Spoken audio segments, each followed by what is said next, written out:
Hi அஸ்ஸலாமு அலைக்கும். எல்லோரும் எப்படி இருக்கீங்க? வெல்கம் பேக் டு ரிலா எவ்ரிதிங் சேனல். நம்ம சேனலில் வியாழக்கிழமை எடுத்த வீடியோ தான் இது. ஸோ வியாழக்கிழமை பார்த்திங்கன்னா மதரசாவுக்கு ஒரு 25 பேருக்கு வந்து கீர் செஞ்சு கொடுக்கலாம் அப்படின்னு சொல்லிட்டு நான் செய்ய ஸ்டார்ட் பண்ணிட்டேன். ரொம்பவே ரிச் டேஸ்ட்டில், அதாவது வந்து ஒரு கல்யாண வீட்டு கீர் எப்படி இருக்குமோ அந்த மாதிரி இருக்கும். ஆனால் no milkmaid, no sweetless palkova, இதெல்லாம் எதுவுமே சேர்க்காமல் இதெல்லாம் சேர்த்த ஒரு டேஸ்ட்டில் தான் நம்ம செய்ய போகிறோம். அதுக்கு வந்து முக்கியமாக நம்ம என்ன தேவை அப்படின்னா, இந்த பாதாம் மிக்ஸ் இது மட்டும் இருந்தால் போதும். அந்த ரிச்னஸ் வந்து இது கொடுத்துரும். ஸோ அதுக்கப்புறம் பார்த்திங்கன்னா இந்த குங்குமப்பூலாம் வந்து நம்மக்கிட்ட இருந்தால் சேர்த்துக்கலாம், இல்லைன்னா ஒன்றும் பிரச்சனை இல்லை. நான் வந்து அரிசியுமே கூட வீட்டில் உள்ள அரிசியை தான் யூஸ் பண்ணேன்.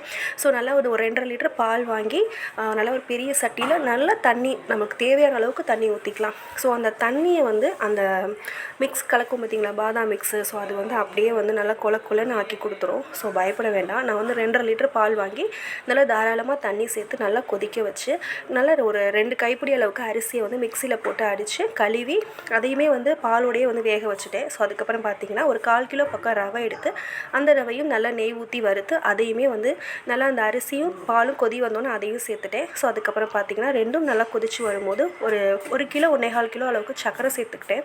ஸோ அது நல்லா கொதித்து வரும்போது 100 ரூபாய்க்கு வந்து முந்திரி பருப்பும் 25 ரூபாய்க்கு வந்து திராட்சையும் வாங்கியிருந்தேன். அதையும் நல்லா தாராளமாக நெய் ஊற்றி அதையும் நல்லா வறுத்து அந்த மிக்ஸோடு வந்து கலந்து விட்டாச்சு. ஸோ அதுக்கப்புறம் பார்த்திங்கன்னா கொஞ்சம் வந்து பாலில் வந்து குங்குமப்பூ என்கிட்ட இருந்தது. உங்களுக்கு அது ஆப்ஷனல் தான், இருந்தால் சேர்த்துக்கோங்க, இல்லைன்னா ஒன்றும் பிரச்சனை இல்லை. ஸோ என்கிட்ட குங்குமப்பூ இருந்தது. அது கொஞ்சம் வந்து பால் எடுத்து நல்லா ஊற வச்சு அதையுமே வந்து அந்த மிக்ஸில் வந்து கலந்துட்டேன்.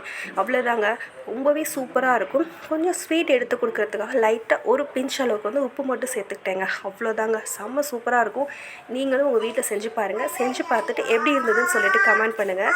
ஸோ செஞ்சு பார்த்துட்டு வந்து கமெண்ட் பண்ணுங்கள். ஸோ அதுக்கப்புறம் வந்து மதரசாக்கு எவ்வளோ தேவையோ அவ்வளோ எடுத்துகிட்டு நான் வந்து மதரசாக்கு போயிட்டேன். ஸோ மதரசாக்கு போகிறதுக்கு முன்னாடி வந்து ரிலா பாப்பாவை கொண்டு போய் ஸ்கூலில் விட்டாச்சு. ஸோ மதரசாக்கு வந்ததுக்கப்புறம் பார்த்திங்கன்னா வெள்ளிக்கிழமை வந்து எங்கள் உஸ்தாதோட பையனுக்கு வந்து பர்த்டே. ஸோ அதுக்காக வந்து நாளே வந்து எங்களுக்கு வந்து பப்ஸ்லாம் வாங்கி கொடுத்தாங்க.